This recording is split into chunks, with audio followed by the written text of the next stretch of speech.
Mic check. 1, 2. So you like one person will talk for a couple minutes, or we'll. I mean, I think off it? if we just kind of like riff, like as if we're at the boba shop, just talking. How Just we free talk. flowing conversation. Yeah. Yeah, I mean, it's. I mean, if it's too segmented, I don't know that it's going to be authentic. At least we got to like figure our chemistry and our sound out. Yeah, like, as You far gotta as find podcasts. segues into the other topics. Like it's got to seem as authentic as possible. Yeah.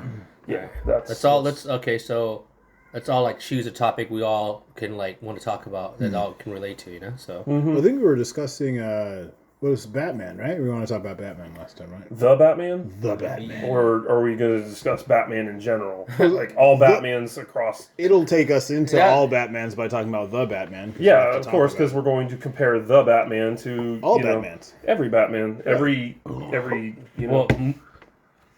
well, live action Batman, right? So yeah. Yeah, but I at don't the know, same those are pretty material. cool cartoon Batmans too. Yeah, They are, you but can never like think we that the probably cartoon should just- sets the standard for Batman, really. So Animated adventures. Yeah, I think the Batman was phenomenal. Definitely like an A+ movie.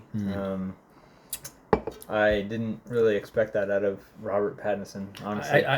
I just say, just don't judge the person. They judge Heath Ledger. Like Yeah. I mean, like look at him. Oh, like that pretty boy. Like, dude, I need to see a trailer.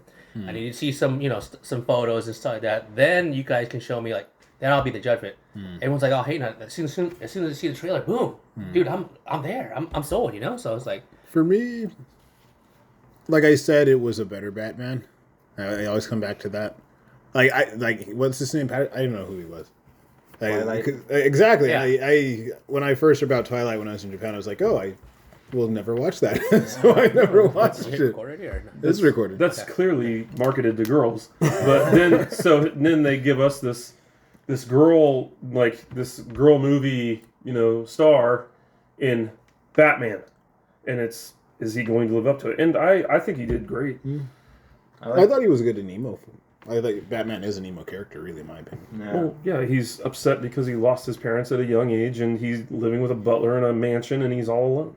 And the movie was good because it did touch upon that he was a whiny crybaby. I think, who was it that pointed that out in the movie? That was pretty great.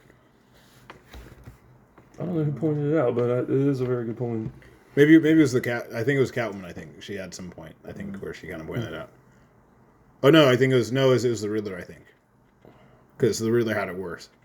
Orphanage lifestyle, It was the part where he lured him to the orphanage, and then he put up the slideshow. Or no, I'm sorry. It was more of the interrogation in the prison. Spoiler alert. Yeah. Spoiler alert. Yeah. Should we start over again? Sorry. Oh, let's no, keep no, going. no. It's a test run. It's okay. Everyone that's going to see this movie has seen. Okay. Yeah. So it's Yeah, everyone knows the characters in the backgrounds, but If you're listening to a nerd podcast, then you've probably seen this movie. Yeah. right, Yeah. right. Otherwise, you don't listen to nerd podcasts. I like that they chose Nirvana for the main theme, just because Yeah. the angst. Yeah. See, I didn't know that. I mean, sorry. You didn't recognize the song? Yeah, sorry. Yeah, The background music. Yeah, okay, now I kind of get it. But I think that no one really overacted, which is good. There was no deep Batman voice or exaggeration. Yeah. The movie was darker, but that's fine because everything else was fine about it. I mean, like everyone played off each other, and the acting was good. Just overall, it was really good. Yeah, it was a great production. Let's compare him to the other Batman of live action movies. I think the other Batmans are more attractive. That's my opinion. But Like physically, or like as a character or an actor, like everything. Everything. But at the same time, I think Batman. You kind of like when you get Batman and you get Superman, like you get the problem of everything in DC being perfect, and that's when you think about it, it's kind of fucking annoying, right? Like when you get to Marvel, you get like some weird, fucked up characters, and they're kind of like quirky and strange, and like you like them for that reason. I think Batman definitely should have that oddness. So I think it was good that like this guy from Twilight brought that oddness to it. Like he should have been some sort of weird emo punk that you think he might be autistic. Like that's how Bruce Wayne actually should be portrayed. You can't act like a normal person when you're dressing up like a bat to go beat people up in the middle of the night. There's something wrong with you.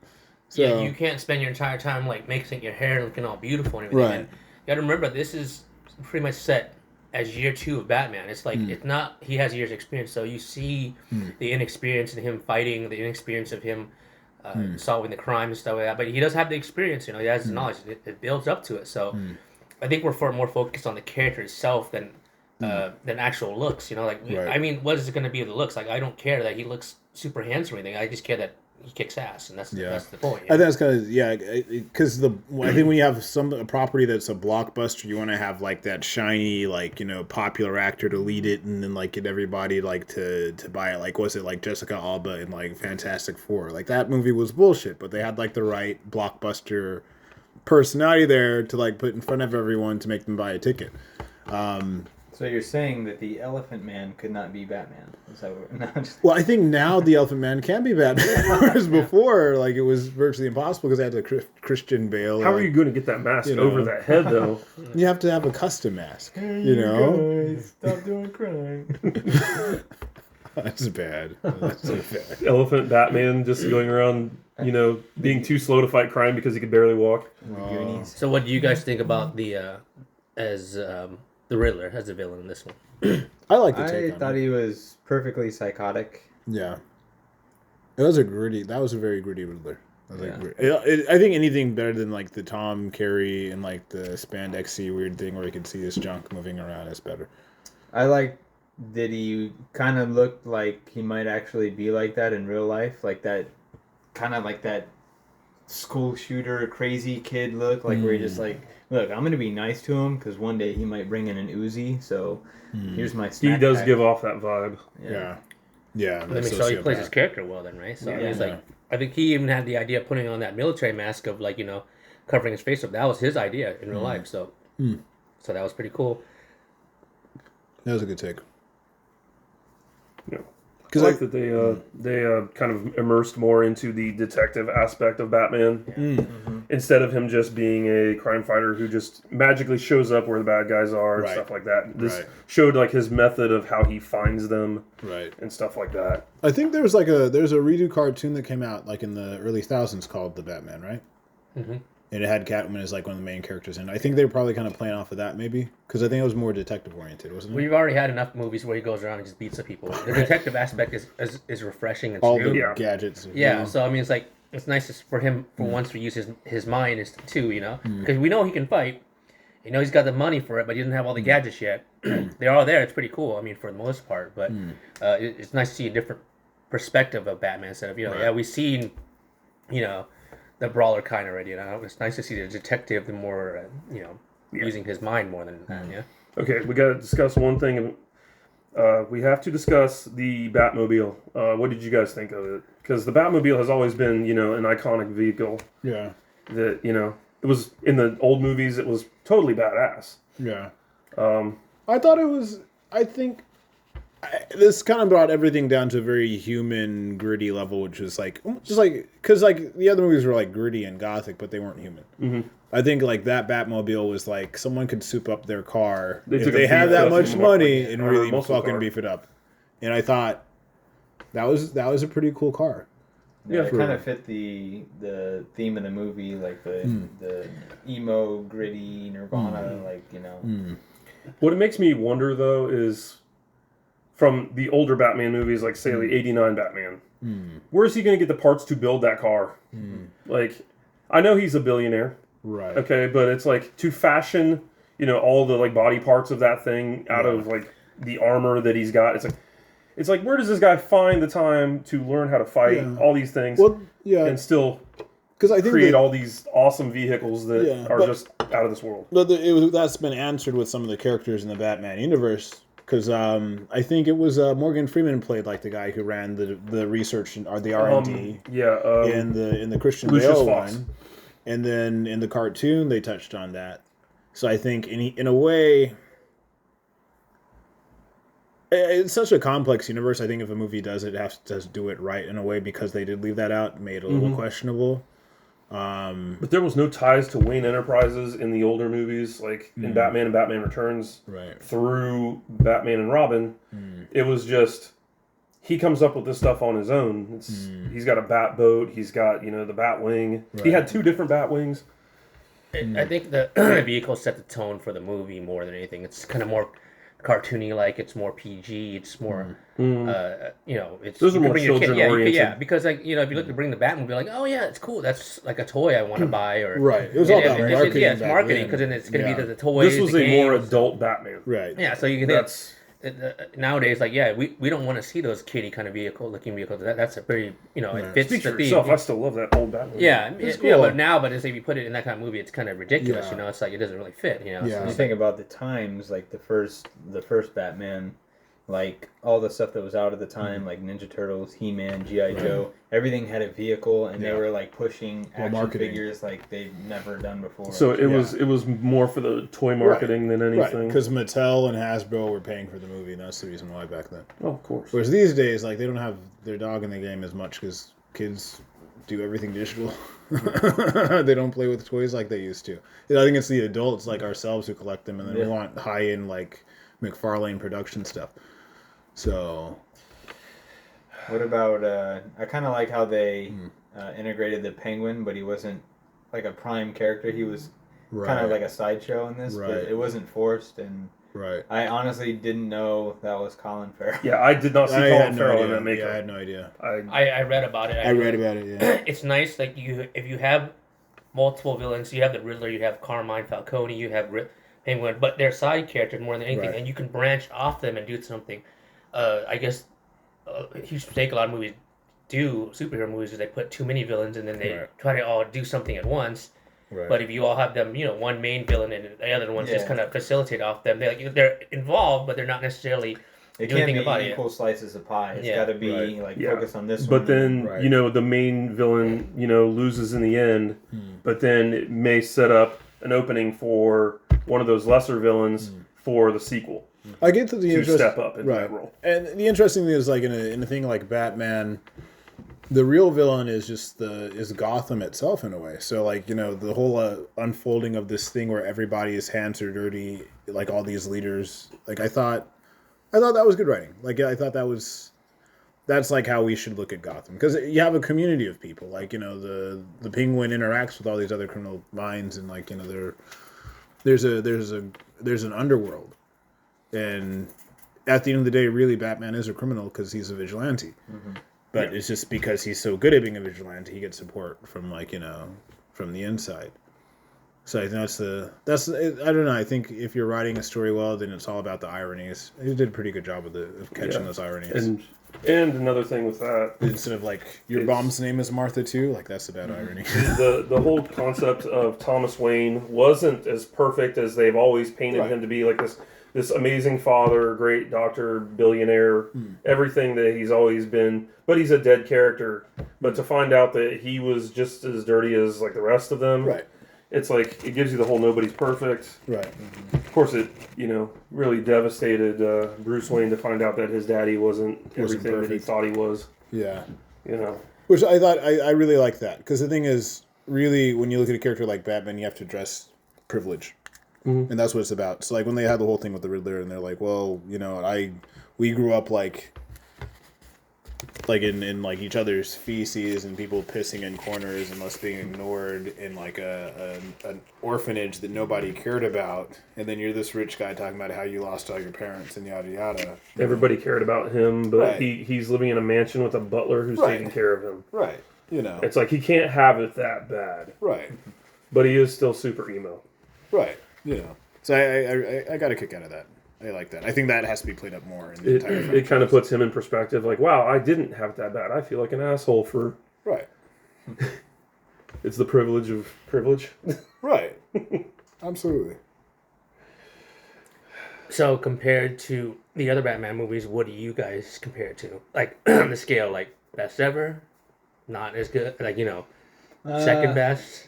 Well, I'm definitely biased because, the one in '89 has been with us since we were 6 years old. So Yeah. that one's my favorite. But I mean, as an adult to go back and watch it, I think it still holds up. But like the latest one, I enjoyed it as an adult. So it's kind of like a weird world where you're like, okay, childhood memories and this. So I enjoyed it. I think Batman Returns is second. I don't know, 1, 2, and then maybe this one third for me. I think for me, Batman Returns is number one. I think Tim Burton understands how to make a film an icon, and like that's such a piece that like when you think of Catwoman, when you think of like the stories, like it's just like it's so watchable. Like I think Batman Returns, like I would rewatch that movie on VHS, rewinding it over and over again. The first Batman was all right. The ones with Joel Schumacher, none of those were good. It's because they kept changing Batmans and it kept getting more flashy and less. nipply. It wasn't as dark as the Tim Burton movies. Like Alicia Silverstone, my God, why was she in a Batman movie? Like it made no sense. But she should have just stuck to. That was another example of putting too many characters in a movie. yeah. So She should have just stuck to the Aerosmith videos. So I think for me, number one is Batman Returns. Number two, or maybe like all the Bale movies together, were pretty fucking good. I thought, maybe especially the first one. Batman Begins. The first one, well, the one that had the Joker, the Christian Bale. That's one. the second one. That's the That's Dark Batman. Knight. Okay. Dark Knight. So I guess that's my number two. And then this one probably is like I could probably say this is a number three, although I don't know if it's as rewatchable because it's too fucking long. But I don't think it was as rewatchable as the Bale Batman and the Michelle Pfeiffer Batman. I would put this one in towards the top, but like Adam, I'm still biased to the '89 and Batman Returns. Yeah. Those will always be my favorites. I do like the Bale movies, but I didn't like Bale as Batman. Yeah, a lot of people don't. He was the voice, and then I don't know the Yeah. costume. I think what you like more about the Bale movies is the villains were excellent. Oh, They were yeah. excellent. Yeah. They had superior villains in those movies.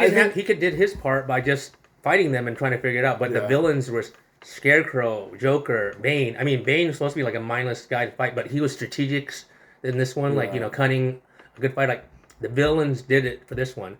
And the newest ones, like, you had the villain too, but then Batman was good. So everything followed together. So I guess, The villains carried that trilogy. yeah. So, I mean, I like the old school movies too, but I've seen The Dark Knight so many times. I love it. I love Heath Ledger's appearance. I dressed like him for Halloween one You year. did. Yeah, I you did. I dressed like Nurse Joker. I didn't dress like regular Joker. Nurse Joker. And some girl thought I was a real woman in the club and tried to dance with me. I would put this Batman above Batman Begins, but behind Dark Knight. I think Dark Knight for me is still Dark Knight was overall. It just Heath Ledger just carried that movie. the whole thing tied together. yeah. It was, But it's the director. I think Nolan really understood how to create suspense. That was more of a Joker movie than the Joker movie to me. Yeah, like for me, I think the director is always important. I think for me, this Batman was really good in the quality of it, but I feel like the director didn't have that right touch that Tim Burton and Nolan had with theirs. Yeah. Schumacher was trash, so I never go back to him. But it's a good start for him. I mean, like it's trending in the right direction. I mean, like has he directed other things? This director? he's done the Planet of the Apes movies, right? Oh no, Tim Burton was Planet of the Apes. What I'm talking about. No. The new Planet of the Apes movies. Oh, the new ones. It's that guy. Yeah, and then like I was talking to somebody. Was I talking to you about it?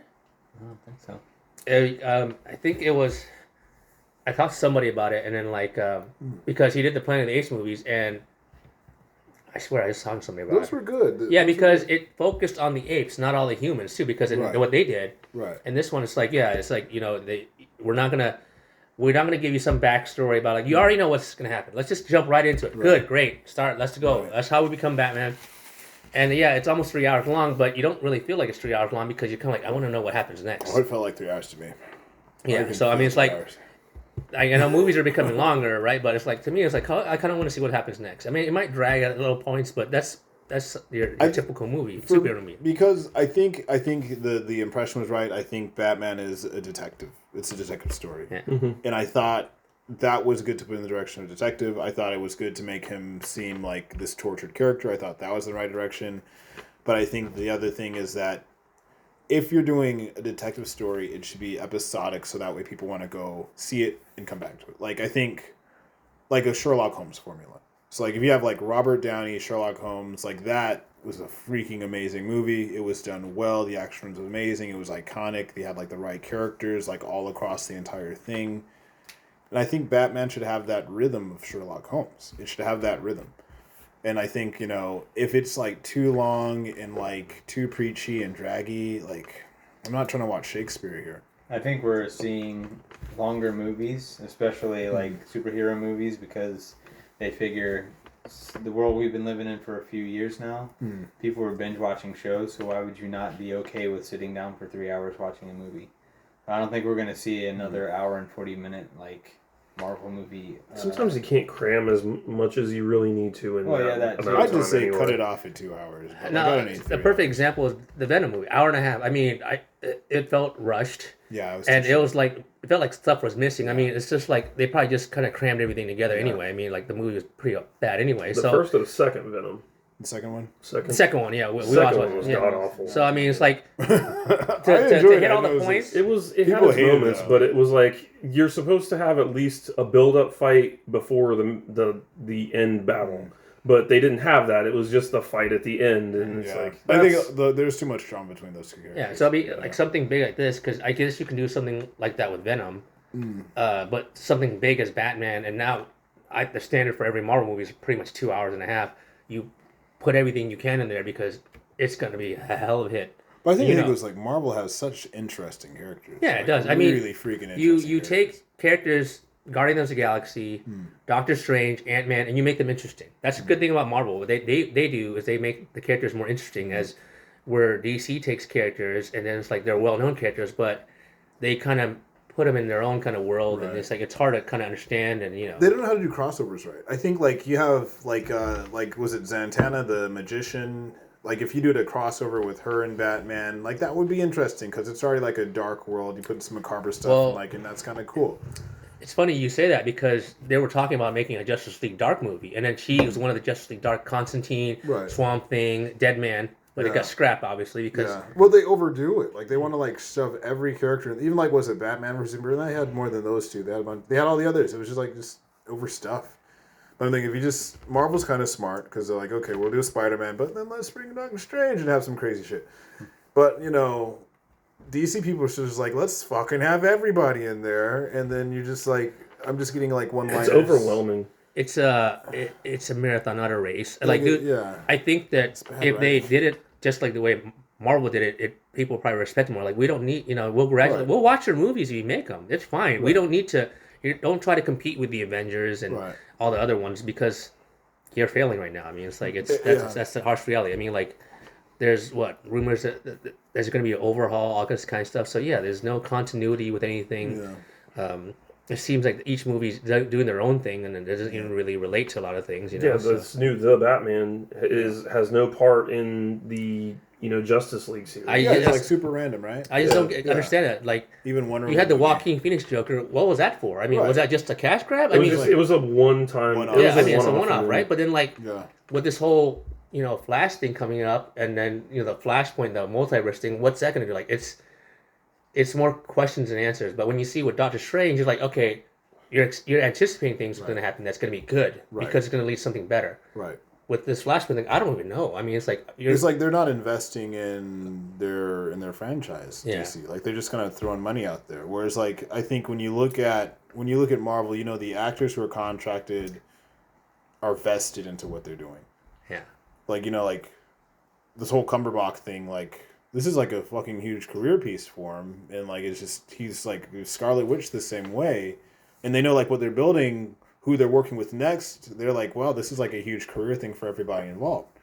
So when we watch like the series like on Netflix or on I guess Disney now, whoever you're gonna see in this new one, you're like, wow, they're gonna pull them into like all these other movies here, and it's gonna be fucking cool, They have it all planned out. It's very organized.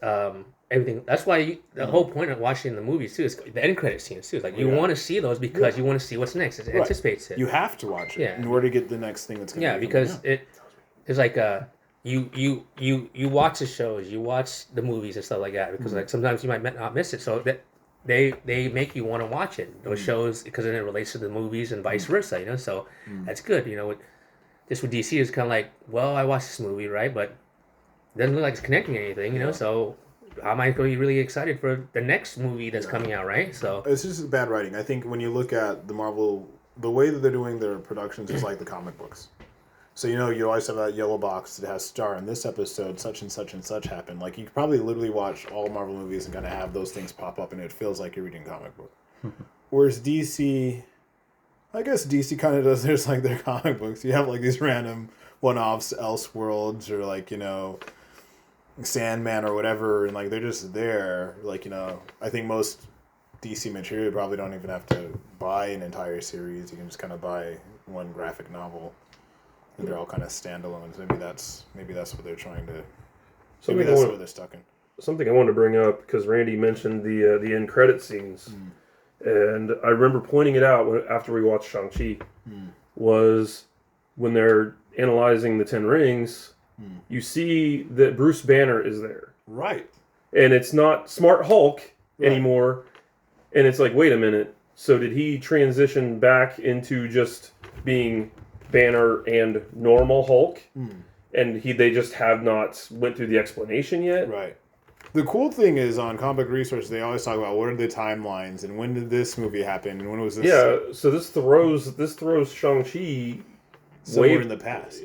No, it either throws it in the past or it throws it somewhere in the future past when Banner changes back, because they do have the She-Hulk movie that's coming out soon. Right. It's actually the show. The show. Oh, we're still waiting on that, which is going to give us another time context, because I think Moon Knight's supposed to happen before all that happens. So it's like set in the past. Moon Knight, they were saying. Yeah, I know they have it's all ready for a bigger picture. So. It's interesting though they thought about it all. Yeah, exactly, right? Because it makes you think in a positive way, not in a negative way, where it's like, Marvel's in good hands. DC, I don't know. So, but I think after watching Preacher, and now that they have, is it James Gunn? I think is the director who used to work for Marvel. I think he still works for Marvel. Well, he's like working for both, I guess. Yeah, he does. He's doing Guardians too. So I do think the Batman is a step in the right direction. It's a step. Yeah. But there's so many steps behind at this point that it's a step, but it's not a race anymore. Honestly, it's not as good of a step as Peacemaker. I think Peacemaker's like the best step they've had so far in the right direction. The thing that sucks is that when you look at Peacemaker and the Batman, good. But are you really can you say you're excited for the Flash or Aquaman 2?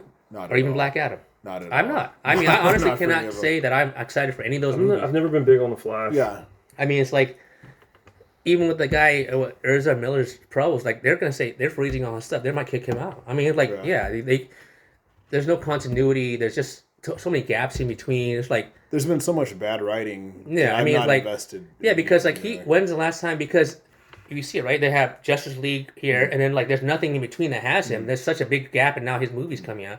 Same with Aquaman and Black Adam. But it's been too long. Yeah, so it's like people forget about it, you know? I mean, Superman's been forgotten about. I mean, it's like there's nothing in between, and they're making these sequels. Yeah, but then, like, it's been such nothing in between it, like, you know, that connects it. Like, I think the only way they could do it right is if they got the British writers to hop on board and start writing some things.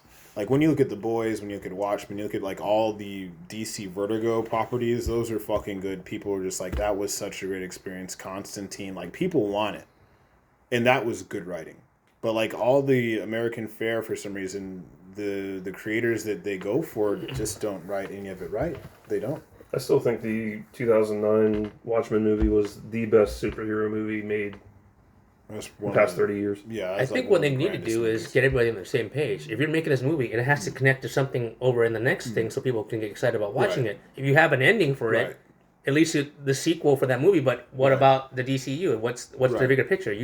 You released a Snyder Cut. Yeah, it was pretty good. I mean, yeah, you showed Darkseid, but is he even mentioned in the next one? I mean, what's going on here? Like, you know, Batman the Peacemaker, good, yes, but does it show anything to be excited about in the future? No, it does not. I mean, it's like there's nothing to look forward to at this point. They're so disconnected. I think we're bored. I think we're bored with those characters just being by themselves in their context. I think they tried with Justice League. They tried with Batman versus Superman, but They saw how great Avengers did, but this was not Avengers. yeah, They try to do it too quickly at first. Like, okay, first let it build up a little bit. Let them fight a couple other villains. Introduce some backstory. Show the Flash movie first.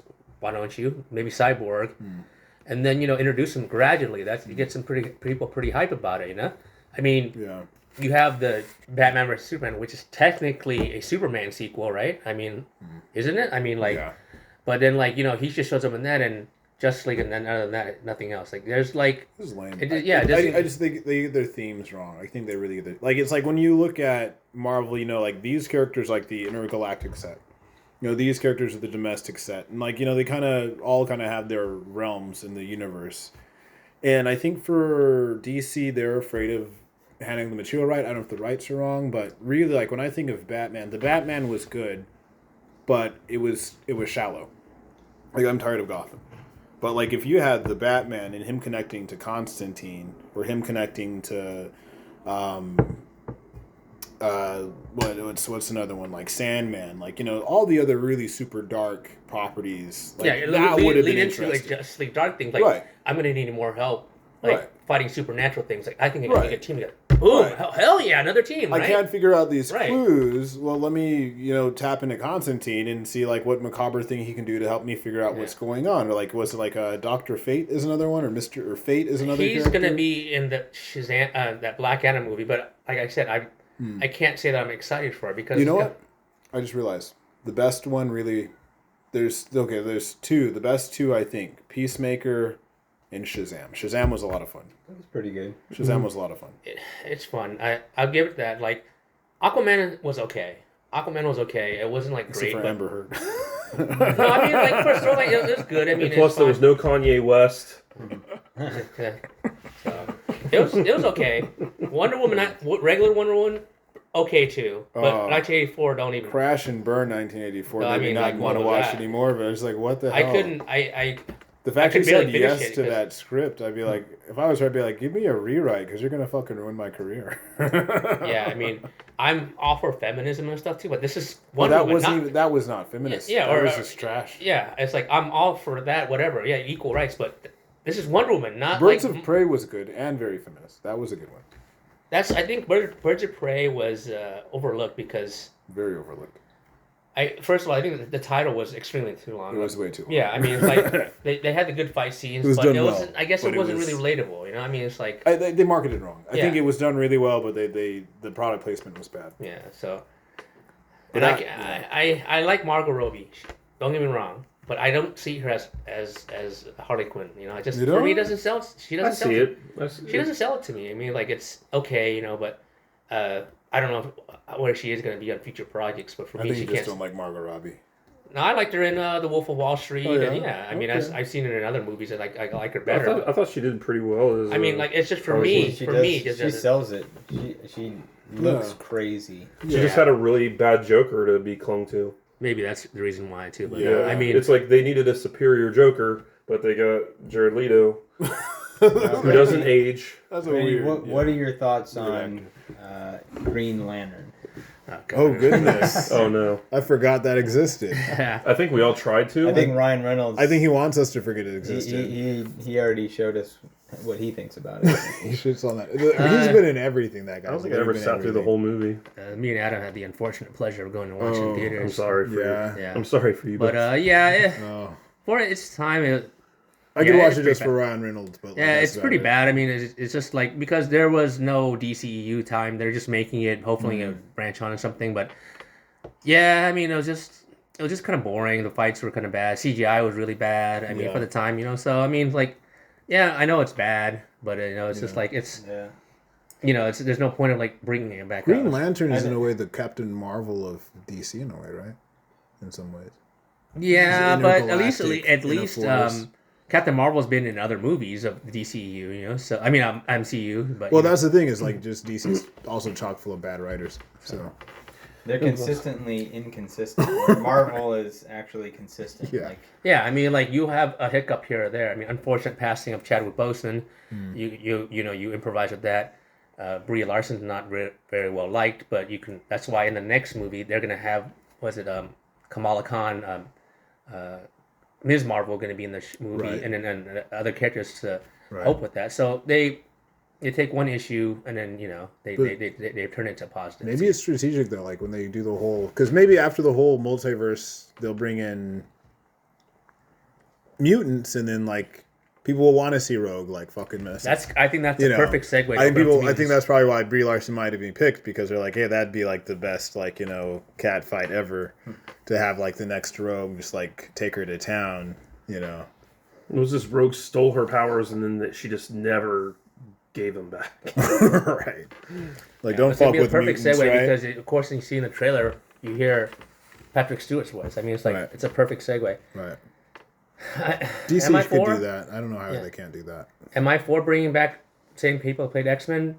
Possibly, but I wouldn't mind just a reboot, to tell you the truth. They're going to reboot it. Start from fresh. Start with the original 5. It's okay. You don't have to put Wolverine in the movie. They're going to like it. You know, they're going to reboot it. Doesn't. They'll if they bring back, if they bring him back again, it'll be Old Man Logan if they do. Yeah, I mean, that could be like a good multiverse thing, because he's a different version of Wolverine. Yeah, but start fresh. It's fine, because don't get me wrong, I like the actors that played there, but bringing them back would just kind of rehash the old X-Men movies and make me think about it. Yeah, it's like made me think about, man, those movies were average to pretty bad, So I don't really think about it. If you put some new ones in, it's perfectly fine. At the time they were great, but they've had the their casting time. was really well done, but it's just the story and everything. I did like who they cast for Magneto. I thought he did. Was it Fassbender did a pretty good Magneto?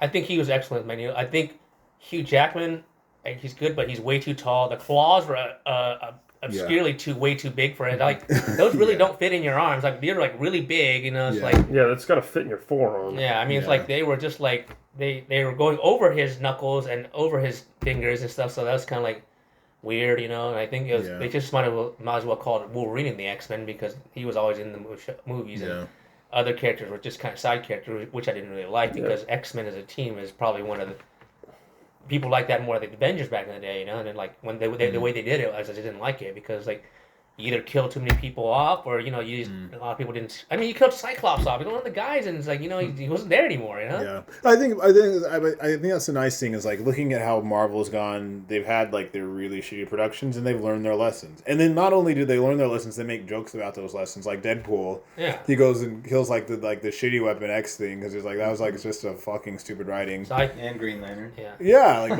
But for me, I'm just like, DC's still taking itself so seriously that they can't figure out, how do we go and say, sorry audience, these were shitty things that we did, and let's like put everyone on a better page. But do they want to apologize for those things, or do they just stick by them as like, no, this was quality that we put out? Right. That was my bad. They won't. That wasn't a bad movie. It's just these people have bad taste. Yeah, they can't understand that we put out quality DC movies, and they just don't like them.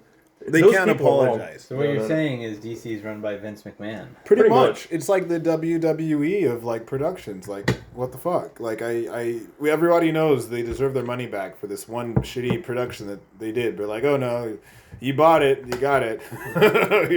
So I wouldn't mind a fresh reboot. I mean, keep some of the stuff that's good. It's fine. I mean, I don't think all the good stuff should be punished for all the bad stuff, But it's gonna set it back a little bit, but it might give it more direction, because Marvel's figuring it out, but DC could do it. They just aren't for some reason. I mean, Who could they have for their next Superman though?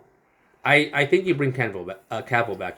But I heard he didn't want to come back. I think it's done for Superman. No, I think that he doesn't know that they want him back. That's the thing, because there's no thing. He said he would love to come back, so that's the thing. Like, they're saying someone as big as Superman, and like, you don't have anything planned for him. Like, come on, like, why not? So I remember him saying that he wanted to come back, but he doesn't know what the future is, right? Yeah, because you have so many gaps in between that, at least have him a cameo. I mean, he was in Shazam, but he may have better opportunities as well. Yeah, so like The Witcher's like a pretty damn good opportunity. Are they gonna CGI his mustache out again? Or? That was awful. That was one of the worst things that DC did. I missed that. What was he was doing some other project where he had a mustache, and then he was doing Mission Impossible, and then he said, could he shave it off? Like, no, we need you to have that mustache look authentic in the movie. So it's like, okay, we keep the mustache in the Justice League movie, and you see it CGI'd off when it's really close, and like it looks pretty bad. So really? part one of That's one reason first why step, I watch those so much. get better CGI. So. Or just get better actors instead of recycling people who have other opportunities that are better. Than with their CGI budget, that mustache should have been much He's like more one of convincing. those like Beverly Hills Housewives where they just Botox looks. had that "what'd you do to your face" look. Yeah, I think DC has to start from scratch at some point.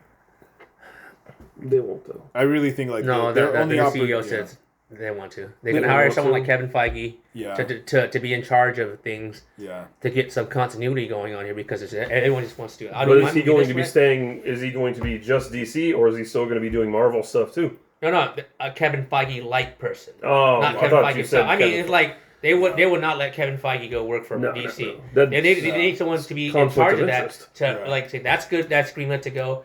You need to connect this and that, like someone in direction because like DC is just. Everyone's just doing their own project. It's not even a DCEU. It's just like we have the rights to this. We're just going to make our own movie. I mean, that's why there's so many versions of different characters. And if it was me, I would go straight Watchmen. I'd have Dr. Manhattan just destroy and recreate everything and start from there. Like that would be interesting.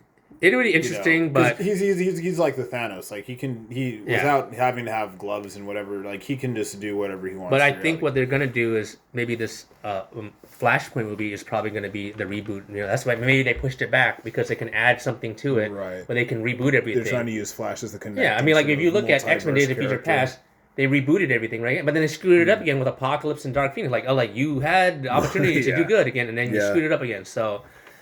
I don't know. Yeah, I think these companies are just so rich. Like they have mistakes that like people are gonna oh that's shit, but they're eating it anyways. Speaking of the Watchmen, which to your point is one of my favorite movies of all time. But did anyone watch the show on HBO or whatever? I heard it was good too, but I didn't get a chance yet. I watched it. I liked what it did. I liked that it took a different cultural viewpoint. I don't think it messed up the brand at all, but I think it took a view that people didn't want to watch.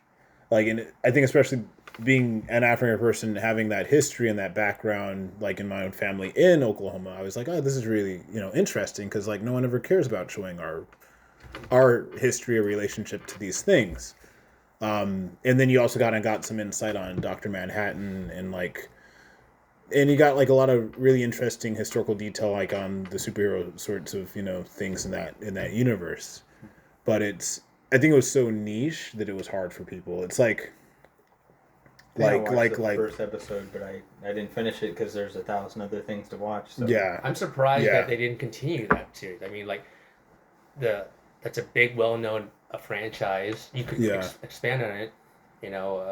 They've taken other segueing from they've done The Boys, which is not really well known, Invincible well known, but then they made it into really likable shows. With Watchmen, it's like a lot of known well characters, really beloved by a lot of fans. Yeah. And I'm surprised. All of it's underused. Yeah, they haven't made it into like an ongoing series. They should have. Yeah, because I think after they did like the series for Watchmen, where they kind of focused on like this African American sort of aspect of the universe, they should have gone into like another cultural aspect or like another character related. Like they kind of explored Dr. Manhattan in there, and they connected it to his storyline. But if they went and I think they had Ozymandias in there as well, I think. Mm-hmm. And that was interesting. But then if they jumped around to some of the other characters, because they did jump around quite a bit, but they definitely could do more and, take it further. But I think the key thing is it's such a niche view. Like I can just say as an African American person, like things from my background are like just literally overlooked. Like Julian in San Diego is like founded by like a black settler. But fucking nobody knows that. Yeah. It's like Tony Gwynn was huge, and I talk to average people, they don't even know who Tony Gwynn is anymore.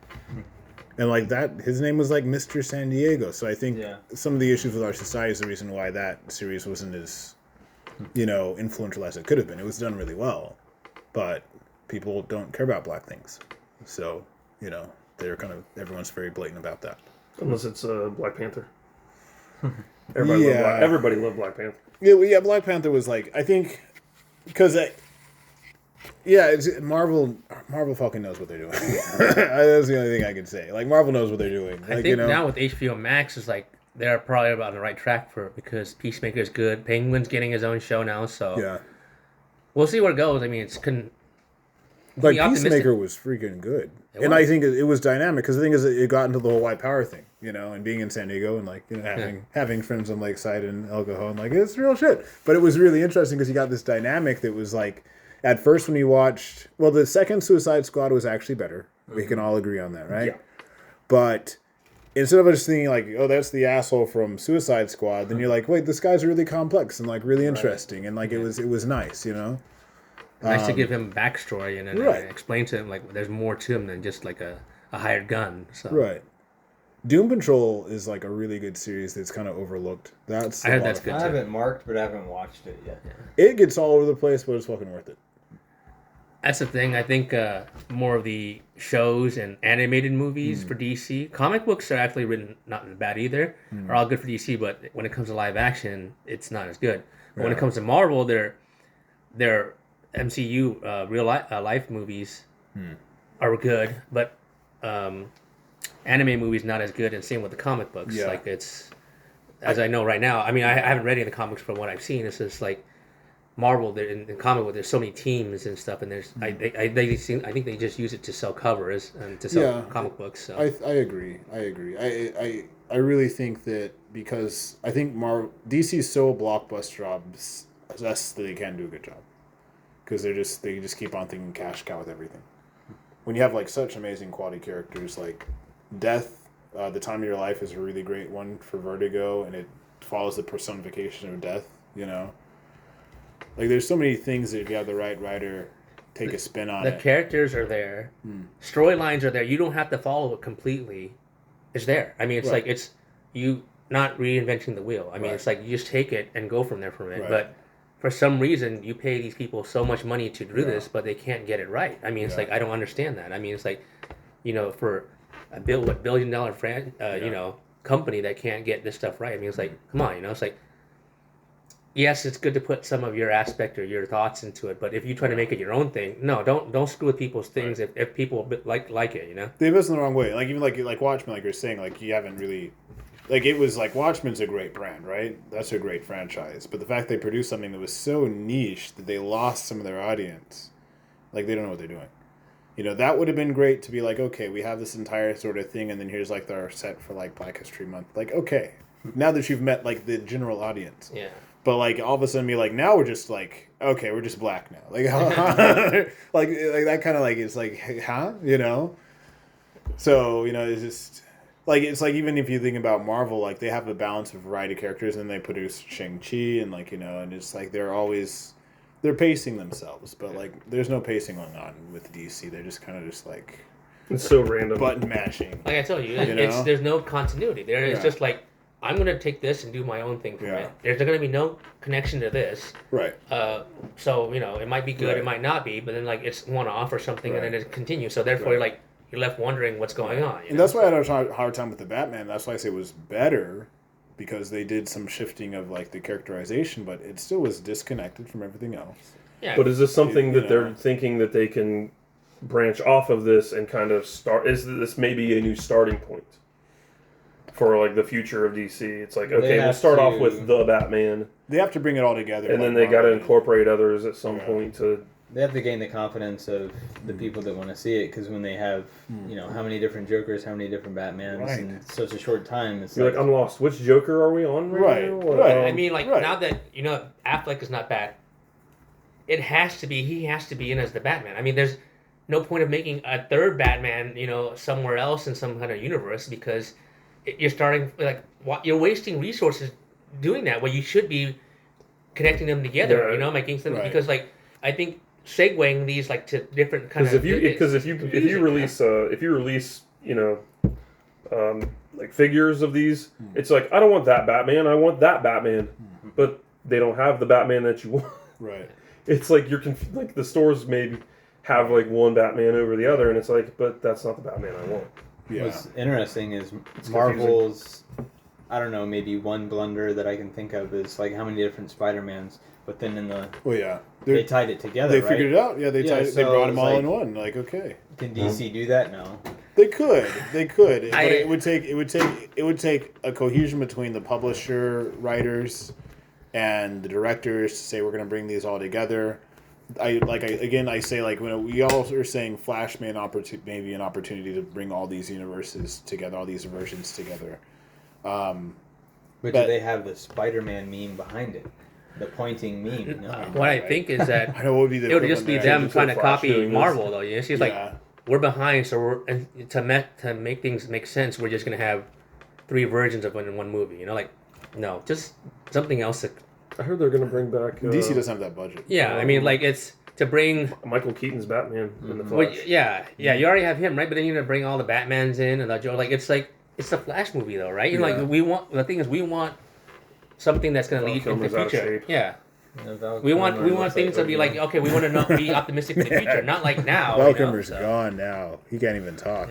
Thank God Steven Seagal never played Batman. I remember like the old Flash from you guys remember the old TV series Flash? Yeah, it was the one dude who... That'd be crazy if they brought him back or something for a cameo. That'd be great. Yeah. The guy played a dad on some TV show. I can't remember. Yeah, what so it was. he's like- it's for DC. It's kind of not there yet. I mean, it's like Yeah, it's this is it would choppy. just be like a one-time kind of pop thing because it's like at least the Spider-Man movies for the most part, all of them did pretty well. Like the Batmans Yeah. are kind of older. Like I think it would just confuse the audience more than anything. Like, Yeah. what does this have to do with anything? I think- is this gonna yeah. are they gonna all show up to fight in the future? Like, no, we want to know what the future is gonna be. They leave you Yeah. optimistic for the future because 3 Spider-Man movies, like, yeah, they came and helped, right? But it'll segue into Doctor Strange. I think how it started, like Marvel did like a test run with their TV series, right? I think when they did Netflix and then they started to do Defenders and demonstrate all these crossovers, that was like where they were kind of like really perfecting that model of let's do a crossover thing. And then I think with the Avengers they started to do that, and then of course once they hit like the Infinity Saga, then they really demonstrated we can write so well, we can pull all these characters together with cameos here, and here and here. And DC hasn't attempted that yet. I think the closest thing to their attempt might be Peacemaker. Because at the very end of Peacemaker, then you have this cameo of like these different people. I think probably I think there were actually 2 who were actually there, and the other ones were like superimposed or something. Yeah, I was like, it was the Flash and Aquaman in there, right? And then you Right. just see Like Superman flying in the air and Wonder Woman, but they don't show who their faces Right, are. So it's right. like, I think it's I think that writer might be attempting to do that in their material, but I think a lot of the other writers that they get for these, a lot of the other directors are just tone deaf on like what to do with. yeah. the Because franchise. if you even watch the Snyder cut of Maybe the Justice League, they concept. already showed Darkseid already. Like, whoa, that kind of blows the anticipation out of the water. I mean, like, okay, you show him already. When are they gonna fight him though? See, like, like. At least with Marvel, like, you kind of show him like, oh, he's Right. showing here. He puts on the gauntlet. He's in the Yeah. there. He's like, oh yes, ready. And then yeah, bam, Infinity War. Holy crap. Was that like an intro? Like, man, I was on the edge of my seat. Like, hell yeah, Yeah. this is how you do it. Like, Yeah. he's just kicking ass. you And got the taking crowd roared. dude, it's like, dude, every single Marvel such a thing, the badass. crowd I mean, had a like, reaction. he has good points. He was fighting. He's kicking ass and taking Yeah. names. But then you just see Darkseid here. Like, he's kind of in the background. And it looks like he's missing parts of his armor or something like that. Like, he didn't have the traditional blue. Steppenwolf's like a crappy attempt at Loki or something, and then it's just like, Yeah, it was poor. I mean, it's like, you build up to it. It's okay. I mean, if you build up to it and make Steppenwolf gathers things, I don't know. You just have him in there. Here's a good question: who are DC villains you care about that you care to see? DC villains, or you just? I would oh, all that's just a good name one. Batman villains, to be honest with you, They've because over-diluted the Joker at this point, though. yeah. I mean, if you still have him, Jesse Eisenberg as Lex Luthor, but I can't buy him as Lex Luthor. I'm sorry, I cannot buy him as much as okay. You guys can fault me for not I buying. can't. He's a goof. Yeah, He's a goof. Okay, you guys can fault me. Margot Robbie, yeah, she's probably better Harley Quinn, but yeah, you cannot say that I'm wrong, or say that I'm wrong when that Jesse Eisenberg is the guy. Isn't that Mark Zuckerberg? No. Gosh, reminds me of the actor who played Mark Zuckerberg. Well, he did. He played the Social Network. That's Yeah. why, why is this Yeah. a fucking bad cast I mean, for Lex he's Luthor? not. 'Cause, like, I mean, he's more eccentric than anything. Than it's like he's not intimidating, And then, I don't know. because he should need to be like some sort of status equal as Yeah. Bruce Wayne. Yeah. I think the new He's Bruce Wayne. so much maybe. younger too. I mean, I thought he was the same age as, but whatever. I don't know. But that's another question mark too. Like, we're just like knocking down all these walls and just looking like what doesn't make a lot of sense. Yeah, Like, that's I mean, it's like, okay, there's Deathstroke, they introduced him, but what's the status of the Justice League right now? Like that's not in the movie status. It's real life status. You have issues with the actors. Some people are not coming back. movies are not being made. On and on and on and on, you know. So it's like there's no connection, no continuity. One flaw in the Batman I feel is that Bruce Wayne's a high pedigree kid with problems. He's a high pedigree kid. So like when I think about like the level he should be in the universe, like in a way they dumbed him down almost to the level of like how they did that version of Lex Luthor. And like I think that's the wrong direction for both. You know. Yeah, I think so, but like he's technically like a boarding school kid. You know? Yeah, but I think with this Batman is like, well, if it does well, then it's cool. We're having a sequel, but see, the thing is like, it's not connected to anything, or there's not any known sequel, so they're kind of like, well, you know what? We're just gonna throw it out there. If it does good, it's cool. You know, so that's why I was like, you know, maybe if they were talking together, it's like this is how we want to do it, how we connect it. Probably makes a little bit more sense. So, but yeah, it's the thing is they're just kind of like throwing darts at a dartboard and like, okay, this is what we're gonna do. You know. You know what's a really interesting series that's connected to Batman is the one with Alfred. I think Pennyworth. Follows him in his espionage days. Yeah. Have you always watched Gotham? I haven't seen it. My parents watched it. It looked like trash to me, but my parents. I heard it was okay. I mean, there's certain high points in the movie show and stuff, but you know, not enough for me to go want to watch it. You know? Because like the thing is that the shows, I mean, as PG as they were, they don't have any connections in the movie. So, I mean, so that's why I really wasn't any. I didn't have any rush to go see it. It's like when ABC or CW does a Marvel or like just a comic series, it's always no, skip it. Like, don't watch it. Like, oh gosh, Agents of S.H.I.E.L.D., don't care. Cloak and Dagger, it's on a different network. I don't care. You know, so. X Factor. Yeah, it's like buying a CD, an Eminem CD from Walmart, and it's just like. Yeah. Or it's edited, yeah, or it's censored, you know. Even so Runaways, I mean, it's like I watched Runaways because I'm addicted to Marvel things, but it was pretty bad. I'm more about tell me if it's a good thing than you know just because it's Marvel. Yeah. I mean, it's like it's not gonna sell me like if they have it on stream networks and it's a reputation for doing well, then you're gonna go watch it for them most likely, right? If you have it on something else, like, well, is this first question people want to ask? Is it connected to anything? Right. Nowadays, right? Right. Not, I don't care. You know, so who can I possibly see in this? Right. Who I know. Yeah. You know what? One thing though, still, it's another point for Marvel. Like we should do like a point score of like, you know, Marvel win loss versus like DC win loss. But we know we already know who's gonna win in the end. Of I that. know, right? I know but when we do these one thing things, for the mutant thing with X-Men. Did any of you watch Legion on FX? I did not. See, that was such a fucking weird but great series that if they wanted to really rewrite some shit and have a cameo nobody would fucking expect, they could pull in Legion from that and like really affect the universe. Because like when you watch that series, it's so freaking out there. It's amazing. It's like the X-Files of all X-Men productions. See, that's a good thing too. It's like really cool. DC doesn't have a lot of those. Yeah. I know it was a good show, but the thing is, if you put them in there, will it get it popping enough, you know, to get people to watch it or continue? I think Legion might be like one of the biggest Easter eggs that could be used for Marvel. Yeah. But when I think about DC, I don't think DC has like enough Easter eggs that are out there where you can be like, there's this one franchise or this one-off that they did that's so freaking like that they can use it for leverage. Like I think maybe The Boys might be something like that. Do you think DC should adopt the post-credit scenes? Or would that be too much copying Marvel? I think it might be. It might be so unoriginal, like they might. But I don't know. But those are the things about Marvel that it gives you a taste of what to look forward to. Yeah. It's like, here's where we're going. I think they try. I think at some times in certain productions, DC has tried. Mm-hmm. I mean, not well. You might as well. You're pretty much trying to copy everything else. You try to do, Avengers ready, and you try to rush and do all this stuff. You might as well because. Yeah.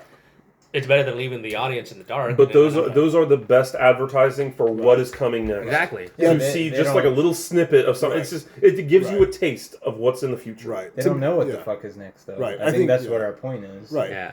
Unless you are so well versed in comics and you know exactly what they're talking about. It's like, oh, this is this character who they're bringing in. To be honest, like Marvel set the standard, and I think DC doesn't want to acknowledge that. The creators there and the executives there don't want to acknowledge that. Because when we think about Easter eggs, video games have Easter eggs all the time, right? Mm-hmm. So like Marvel said, we're going to take a formula from other industries. Anime has Easter eggs all the time, right? Yeah.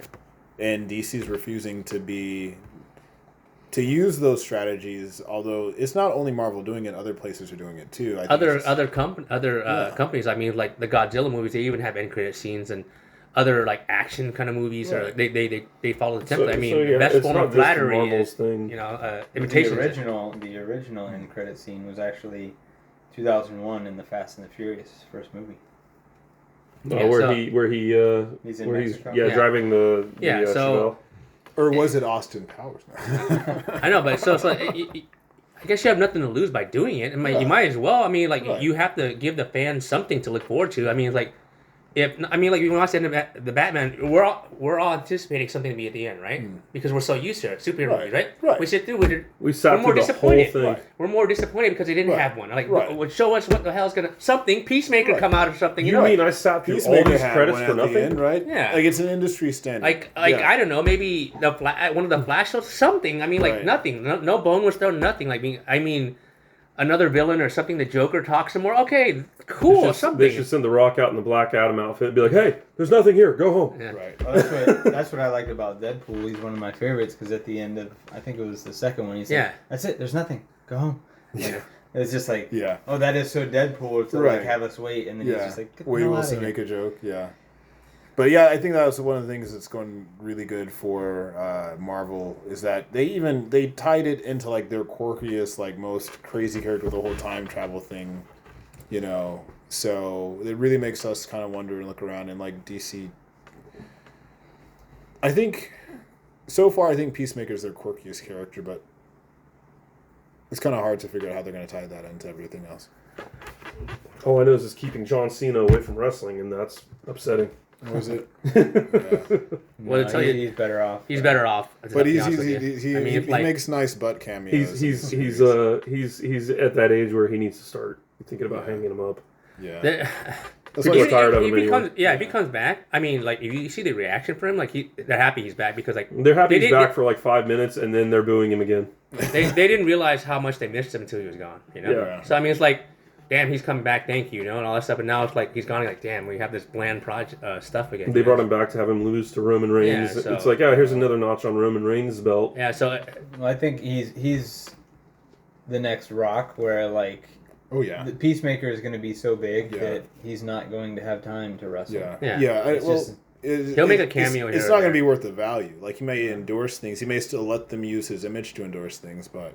He'll come back and he'll wrestle. Batista, right? I mean, like every couple of years. Batista has like a real career now in movies. What's good though is that Cena waited till he was in his 40s to like leave wrestling to go make movies, whereas The Rock did it early, and that's why we got the Tooth Fairy. The Tooth Fairy. Yeah, he made that Tooth Fairy movie. Oh yeah, his kids are happy. His kids are so happy. Well, they have like the coolest. I mean, let's be honest here. If you came out there and like, we need you to be in this kids movie, you got to start off somewhere, right? I mean, like you got to start off with those kind of movies, and then you can segue into. What I love was how they sold him so heavily for, what was it, The Mummy Returns, for him to be in one scene CGI at the beginning, the Scorpion King, and then they CGI'd him at the end, and everyone was so upset. Yeah. That was pretty bad CGI too. But. That was the worst CGI. That's worse than the, mustache cover. Yeah, that was a shame. Well, continuing on the thing, CGI, DC's been known for bad CGI. I thought Cheetah looked really bad in Wonder Woman 1984. That was bad CGI. Green Lantern's bad CGI. The mustache. Yeah, it's like Warner Brothers, one of the biggest production companies ever, shouldn't have a better CGI company. Like, come on, it's not. It's the Matrix was Warner Brothers, right? Yeah. They had like the Gata Cam and all this other cool shit. I heard the last movie was. Oh, that was That was trash. Some of these things are just like people being like, "Hey, let's have a homecoming production reunion." That's all the other show they're doing it. Like the Bill and Ted Excellent Adventure redo was like. Yeah, no one even knew that came out. And it's like very rarely. Like it's like. Man. Yeah, you guys know that Top Gun, the new one's still coming out, right? Everyone, right? It's like they're making Top Gun. We just spent our time. Years later? Yeah, 40 years later. Right. It has almost been 40 years because it was like 84, 85 when that came out, 86 maybe. Yeah, we were little kids. Yeah, we were tiny. We were babies. Yeah, so. Yeah. Still recording. Now some of us have gray in our beards. I think when it comes to like those old movies when they redo them, it's grabbing for nostalgia. We spend our time looking at the screen going, "Ew, do they really look like that?" like Keanu Reeves in the next one was like, what? He's. Are we good now? Like an hour? It was that How long have we been going? Is that 4 hours? Like 64 minutes, so it's been about an hour. It's a little over an hour. Yeah. I think 64. There's the Coming 60. to America 2 was the That worst. was trash. Probably the worst sequel That ever. was trash. No, Well, I I think- don't. That's pretty bad. So it's a good topic that we could talk about. Has there been a good sequel for comedy? You know, for a production movie. Like, has there been a good sequel for comedies? The Son of the Mask. No. The only one I can think of. Well, action comedy, Rush Hour 2. That's better than the first one.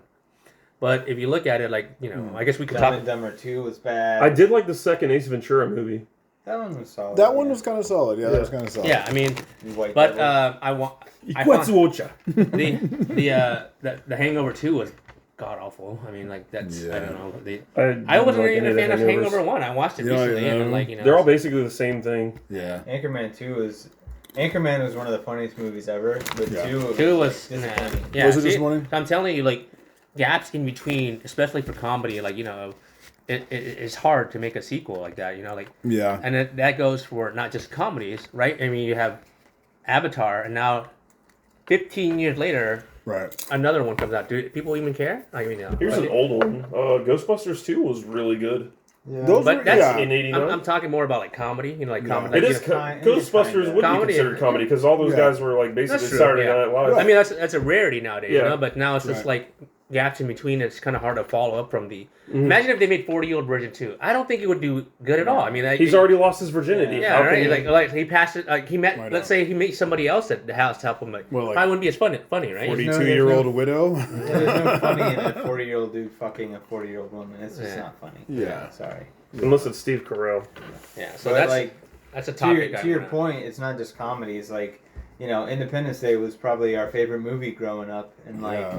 The the sequel one is that came so out terrible. however many couple years ago. It's just like Trash, that yeah. was bad, Yeah. really bad. That's a topic I have that we should save for the future. Sequels. So, like, yeah, So, sequels and we like. saw sequels. But I think if we kind of come to like a close on the Batman, it was better.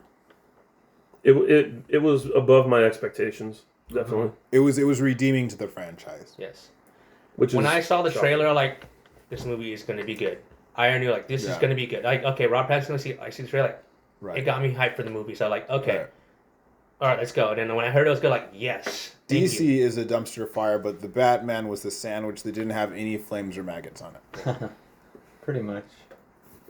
Yeah, so it's a Flaming step in the right maggots. direction. You're like, I I can eat that But sandwich. see. I don't want to eat the flaming maggots. There's Yeah. no shit or flaming maggots on it. I can eat that sandwich. The Batman was that for me. It was good. Which It is was where no- I could say it was better, but like there's so much DC stuff that shit that I'm just like, with flaming maggots on it. you know, so much. Yeah. But yeah, it is a step in the right direction. Optimistic for the future? I don't know. Question mark, question. Like the Riddler, question mark. I don't know. You know, like Right. it's give me a push. They Send, may- send out a riddle. The future of the DC franchise. Yeah. What's the answer? But Yeah. maybe it's best for us to stay disappointed. That way, you know. We can be surprised later. Yes, you know, because to be honest with you, I didn't go into the Batman with high expectations. Yeah. I was like, Pattinson, I can't see him doing this character well, but he did. yeah.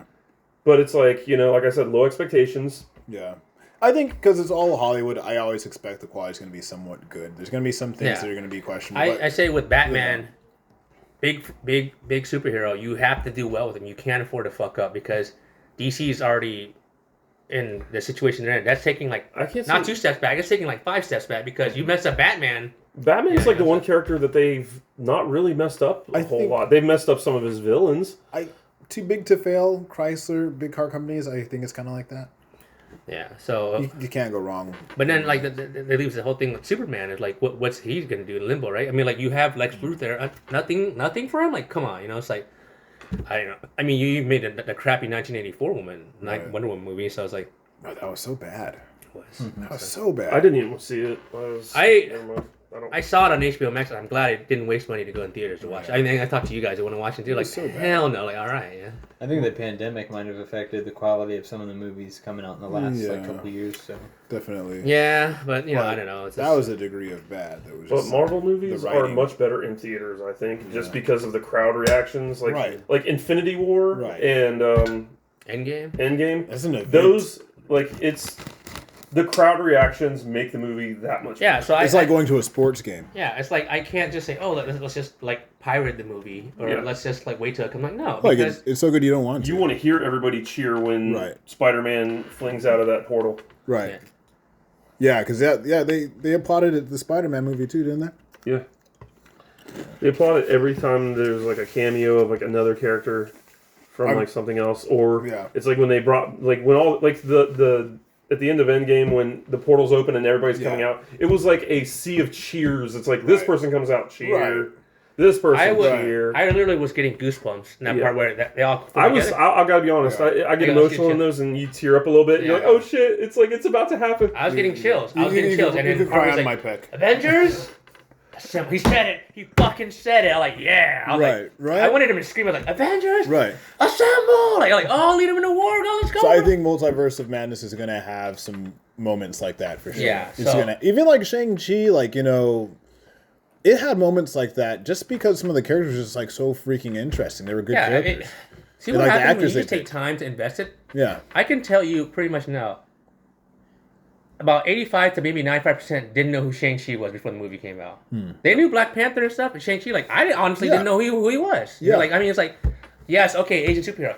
Yeah. Yes, it was cool. Randy, you're supposed to know the Asian superhero. That's what you got to be on top of. I know, right? I'm like, I'm slacking it. But I think the other thing is they had such huge actors from like Kung Fu cinema, and then even like from comedy as well. Like it was amazing. I think DC misses that because even like with the Batman, if you're like we're gonna get like some of the old cast from NYPD Blue to pop up in places, or just like that would rock the house. Yeah, the good action scenes, a heartwarming story, a good comedy scene. Like it's like see that you just know what to do with it. Like you take a superhero that's not well known and you implement things that strengthen their weaknesses, and turn it into strength, to something good, So it's like, and like I said, Doctor Strange. Like Doctor Strange maybe been like B level, C level, like superhero, but then like they give them more importance, So it seems like every character they introduce plays a pivotal role in the thing, Like I mean, it is,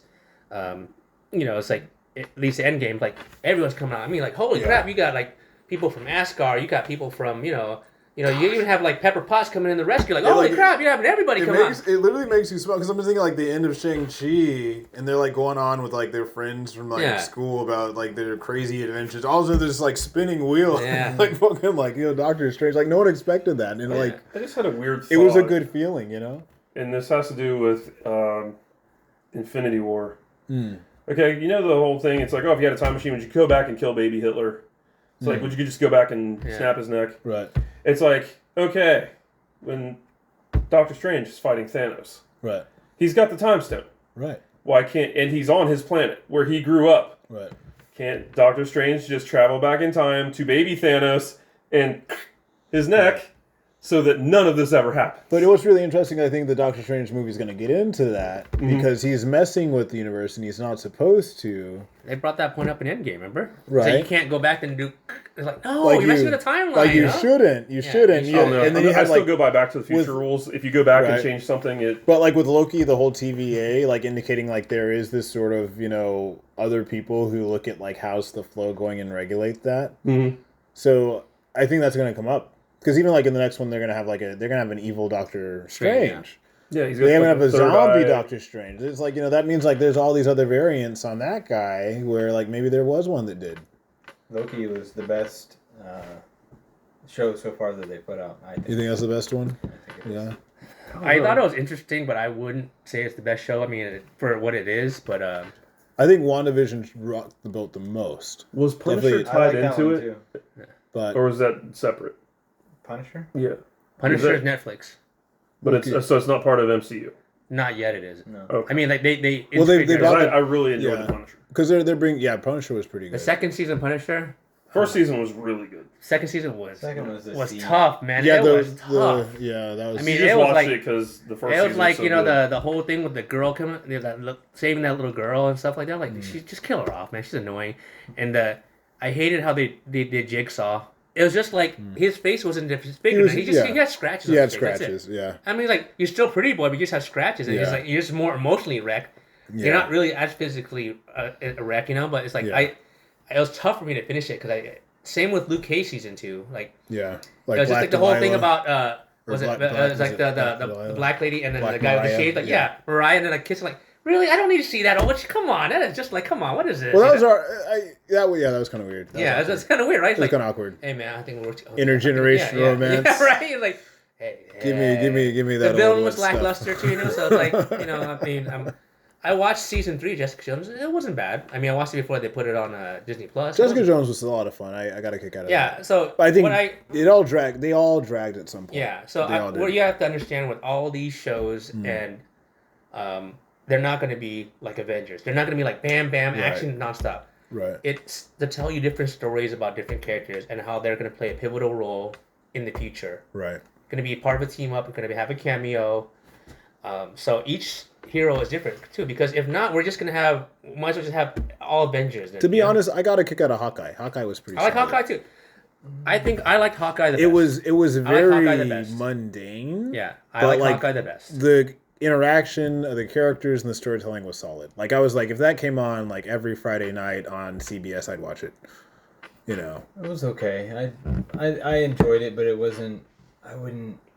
If I rewatched it, it would be what the fuck happened. I don't remember. Right. For me, it's like watching NYPD Blue. I guess the whole tie into Daredevil thing got out here. It was like I like Vincent D'Onofrio's Kingpin. He's so badass. So like adding him just made it even better. You know. Yeah. I still need to finish that. Yeah, that was a good. I got spoiled from it online already. So. I think they all had good Easter eggs in them. I think the biggest thing for Loki was the Kang Easter egg. Like that was interesting. That was You know what? I made the mistake of leaving it on when I was doing other stuff, and I kind of didn't see it, so I had to actually run like, oh my god, where did I leave off? Yeah, exactly. I'm like, what the hell? I know Kang the Conqueror. Come on, what the hell? Yeah. You know? So like, it's good because they just show you that Thanos is not the only bad guy out there, big guy. You know, there's Kang the Conqueror, Doctor Doom, Galactus. So it's like, come on, Celestials and stuff like that. You know, so. I like the Hitchhiker Guide to the Galaxy feeling of Loki. Like it was so that it's all over the place. It was great. If you don't like one series better than the other, at least they give you a different perspective of each different characters that you may have not known before. You know, so it's interesting to introduce these characters. We're not just gonna have the same characters over and over again. So that's good. I like it. I mean, it's like what we can't put in the movies, or we could put in a TV show. They all have really good strong ones. I'm really looking forward to like how Moon Knight is gonna go. So when you see another Endgame moment where they all show up, you're like, yes, you're like, fuck yeah, like hell yeah, Moon Knight coming out, She-Hulk coming out, Loki and the variants come out, like hell yeah, you're gonna be super hyped because why? You watch the shows and it all connects together. Marvel is doing a thing where they're creating this inside joke with their Easter eggs, where everybody who knows, like they watch, they're like, oh, now I know. So everyone gets that moment, like, hey, I know what's going on. You can't just jump in and cheat and be like, oh, I'm informed. No, you have to watch. Right. Yeah. And your friends who watch will be like, oh, you gotta watch this one. You'll have a bunch of friends be like, oh yeah, you gotta watch that one. Once you watch, you're like, oh yeah, I'm on the same page. And once the new thing comes out, then everyone's on the same page. And that's the great thing of how they're writing the series. Yeah. And like it's just I don't know where like DC totally could do that. But I think there's an issue with their comics. I think there's an issue with the source material in which they're not doing that. Where I think Marvel probably Stan Lee had the vision, like we're gonna do fucking crossovers and we're gonna have this big complicated sort of thing, like And I think that's one of the reasons, like with like who is it? Who's the artist who designed like a lot of these intergalactic characters? Not John Romita. I'm forgetting, but the one of the artists he's the one who designed a lot of the initial characters. I think he had this very intergalactic vision that kind of set up like a larger it's a larger thing world for these other Marvel writers to write their stuff into. And I don't think DC's ever just bothered. like Justice League. Yeah, they've never bothered. Right now it's just Justice League, Batman, Superman. We don't know about any other stuff that's coming out. Like there's shows, but then they only introduce everything else. I mean, I know a lot of the characters outside of Justice League, but it'd be nicer. Yeah, they lean too heavy on their main people. Yeah, the heavy hitters, right? But then it's not even hitting hard right now. To be honest, though, I've never been a big fan of Superman. I've just always thought he was a little too overpowered for. Yeah, it's like the bland white superhero. Like, Boy Scout. But the funny thing is like.